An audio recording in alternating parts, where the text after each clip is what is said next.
Hello friends, कैसे हैं। आज का वीडियो लेकर आया हूँ कक्षा 7 के स्टूडेंट्स के लिए। विषय है हिंदी, पाठ संख्या 1। पहला पाठ है वसंत, भाग 2 में से लिया गया है ये पाठ। हम पंछी उन्मुक्त गगन के। शिव मंगल सिंह सुमन इसके लेखक हैं। पाठ संख्या 1 के सभी प्रश्न उत्तरों को देखेंगे इस वीडियो के अंदर। आइए कविता से। पहला प्रश्न है, हर प्रकार की सुख सुविधाएं पाकर भी पक्षी पिंजरे में बंद क्यों नहीं रहना चाहते। उत्तर है, हर प्रकार की सुख सुविधाओं के बावजूद भी पिंजरे में पक्षी स्वतंत्र नहीं है। वह स्वतंत्र रहकर अपनी इच्छा के अनुसार खुले नीले आसमान में ऊंची उड़ान भरना, बहता जल पीना, कड़वी निबोरियाँ खाना, पेड़ों की फुनगी पर बैठना और पंखों के सहारे झूलना ज़्यादा पसंद करता है। इसलिए वो गुलामी में अर्थात पिंजरे में बंद नहीं रहना चाहते। प्रश्न संख्या 2, पक्षी उन्मुक्त रहकर अपनी कौन कौन सी इच्छाएं पूरी करना चाहते हैं। उन्मुक्त अर्थात आज़ाद रहकर, स्वतंत्र रहकर पक्षी अपनी कौन कौन सी इच्छाएं पूरी करना चाहते हैं। उत्तर है, पक्षी उन्मुक्त अर्थात स्वतंत्र रहकर खुले आसमान की सीमा तक उड़ना, आसमान में या आकाश में छाए तारों रूपी अनार के दानों को चुगना, बहता पानी पीना, कड़ी निबोरियों को खाना, पेड़ों की फुनगी पर बैठना और पंखों के सहारे झूलने की इच्छाएं पूरी करना चाहते हैं। संख्या 3, भाव स्पष्ट कीजिए। या तो क्षितिज मिलन बन जाता या तनती सांसों की डोरी। इसका भाव स्पष्ट करना है तो भाव देखते हैं। उपर्युक्त पंक्ति में पिंजरे में बंद पक्षी, ये जो कह रहा है ये कौन है? पिंजरे का बंद पक्षी जो पिंजरे में कैद है वो अपनी भावनाएं व्यक्त कर रहा है। मानव से कह रहा है, मनुष्य से कह रहा है कि यदि वह स्वतंत्र होता तो क्षितिज जहाँ पृथ्वी और आकाश मिलते हैं वो पाने के लिए उसके पंखों से इतना उड़ता कि या तो वह क्षितिज को पा जाता या फिर अपने प्राणों का अंत कर लेता अर्थात मर जाता। कविता से आगे के प्रश्न हैं जिन्हें हमें अनुमान लगाकर अपनी नॉलेज, अपने अनुभव के आधार पर इनके उत्तर देने हैं। तो पहला प्रश्न है, बहुत से लोग पक्षी पालते हैं। इसमें क और ख 2 प्रश्न हैं। पक्षियों को पालना उचित है अथवा नहीं, अपने विचार लिखने हैं। तो इसको अपने अनुभव के आधार पर लिखना है।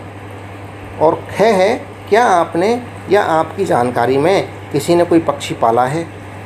अगर पाला है तो उसकी देखरेख किस प्रकार की जाती होगी, लिखिए।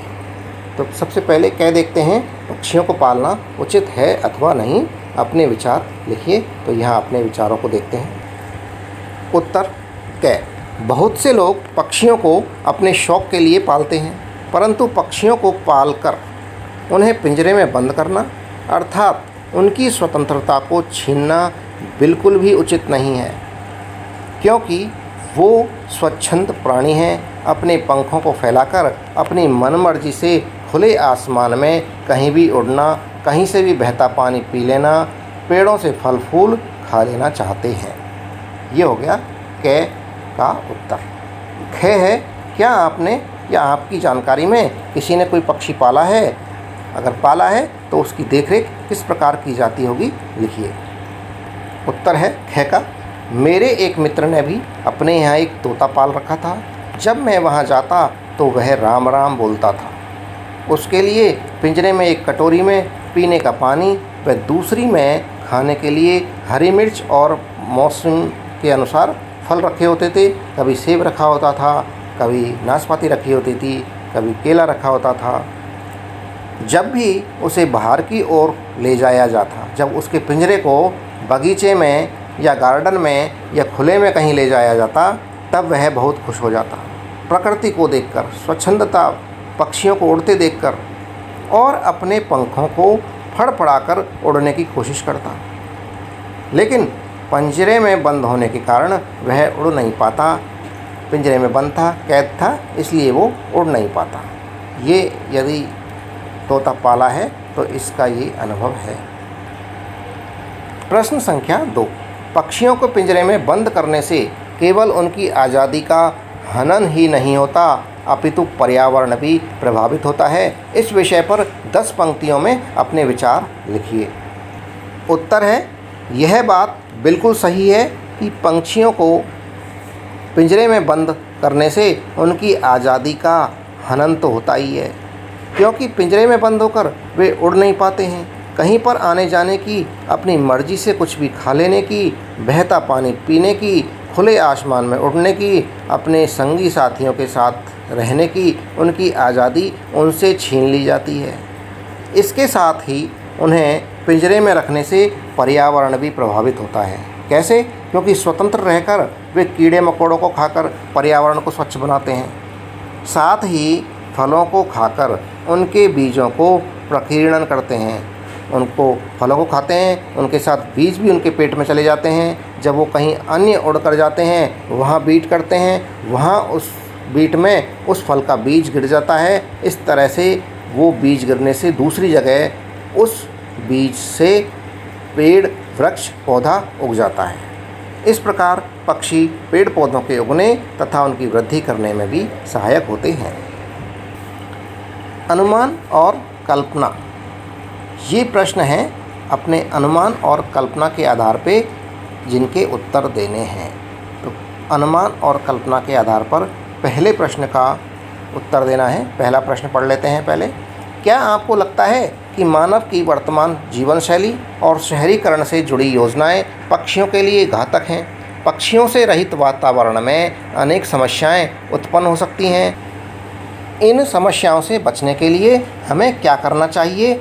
उक्त विषय पर वाद विवाद प्रतियोगिता का आयोजन कीजिए। तो देखिए, उत्तर देख लेते हैं। यह बात सही है कि मानव की वर्तमान जीवन शैली और शहरीकरण से जुड़ी योजनाओं से पक्षियों को नुकसान हुआ है। पेड़ों के कटने से उनके आवास और भोजन बाधित हुए हैं, क्योंकि जब पेड़ कट गए तो वो घोंसले कहाँ पर बनाएंगे, रहेंगे कहाँ पर, और भोजन भी बाधित हो गए, क्योंकि फल जो आते हैं वो पेड़ों में आते हैं, तो वो क्या खाएंगे। इस वजह से कई प्रकार के पक्षी लुप्त प्राय की श्रेणी में भी आ गए हैं। पक्षियों से रहित वातावरण में अनेक प्रकार की समस्याएं उत्पन्न हो सकती हैं। इन समस्याओं से बचने के लिए हमें अधिक से अधिक वृक्ष लगाने चाहिए, वनों की रक्षा करनी चाहिए तथा प्रदूषण से पर्यावरण को बचाना चाहिए।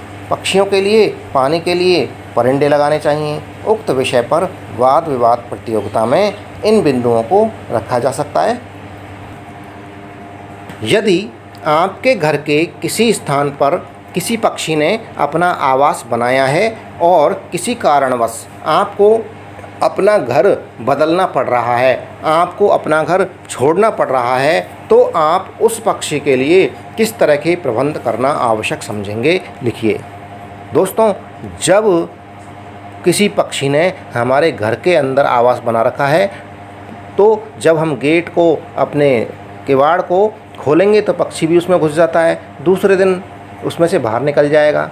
लेकिन जब हम उस घर में से बाहर निकल जाएंगे, ताला लगा जाएंगे, 1 दिन 2 दिन 5 दिन 10 दिन के लिए, या हमने वो घर ही बदल लिया तो उस घर में ताला लग गया। अब यदि 15 दिन ताला लग गया तो वो पक्षी उस घोंसले में जो घर के अंदर बना हुआ है उसमें प्रवेश कैसे कर पाएगा। तो ये यदि ऐसी सिचुएशन, ऐसी अवस्था आ जाए कि हमें घर बदलना है, तो हमें उस पक्षी के लिए किस तरह का प्रबंध करना पड़ेगा, आइए देखते हैं। हमारे घर के किसी स्थान पर किसी पक्षी ने यदि अपना आवास बना रखा है, यदि अपना घोंसला बना रखा है और किसी कारणवश हमें अपना घर बदलना पड़ रहा है, तो हम उसका आवास अर्थात घोंसला घर के अंदर से बाहर निकालकर किसी ऊंचे और छायादार स्थान पर रखेंगे, जहां वह आसानी से आ जा सके तथा किसी जानवर से उसे खतरा भी नहीं हो और अपना जीवन स्वतंत्रता से, स्वच्छंदता से जी सके। भाषा की बात। पहला प्रश्न है, स्वर्ण श्रृंखला और लाल किरणसी में रेखांकित शब्द गुणवाचक विशेषण है। रेखांकित शब्द कौन से हैं? स्वर्ण, स्वर्ण इसका गुण हो गया कि सोना, और लाल किरण सी में लाल, लाल हो गया इसका गुणवाचक विशेषण। कविता से ढूंढकर इस प्रकार के 3 और उदाहरण लिखिए। तो 3 उदाहरण हैं कटुक निमोरी, कटुक निमोरी में कड़वी, कड़वा इसका गुणवाचक हो गया, कनक तीलियाँ दूसरा है, तीसरा है तारक अनार। प्रश्न संख्या 2, भूखे प्यासे में द्वंद्व समास है। इन दोनों शब्दों के बीच लगे चिन्ह को सामासिक चिन्ह कहते हैं। जो माइनस का चिन्ह होता है, ऋण का चिन्ह, इसे कहते हैं सामासिक चिन्ह। इस चिन्ह से और का संकेत मिलता है, जैसे भूखे प्यासे, भूखे और प्यासे के बीच में ये चिन्ह लगा हुआ है सामासिक चिन्ह, और इसका अर्थ है, अगर इसको देखें तो भूखे और प्यासे। इस प्रकार के 10 अन्य उदाहरण खोजकर लिखिए। उत्तर है 10 अन्य उदाहरण निम्न हैं। पहला है नर नारायण, इसको लिखेंगे नर और नारायण।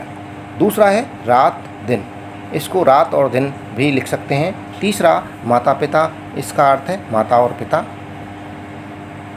चौथा है हानि लाभ, इसको लिख सकते हैं हानि और लाभ। पांचवा दया धर्म, इसको लिख सकते हैं दया और धर्म। छठा पाप पुण्य, इसको लिख सकते हैं पाप और पुण्य। सातवां भूखा प्यासा, इसको लिख सकते हैं भूखा और प्यासा। आठवां जीवन मरण, इसको लिख सकते हैं जीवन और मरण। नौवां गरीब अमीर, ये हो जाएगा गरीब और अमीर। 10वां है दिन और रात, इसको लिख सकते हैं दिन और रात। दोस्तों, इसी के साथ में ये वीडियो समाप्त हुआ। जो चैनल पर नए हैं वो चैनल को सब्सक्राइब ज़रूर कर लें। वीडियो पसंद आ रहा है वीडियो को लाइक करें। धन्यवाद, थैंक यू।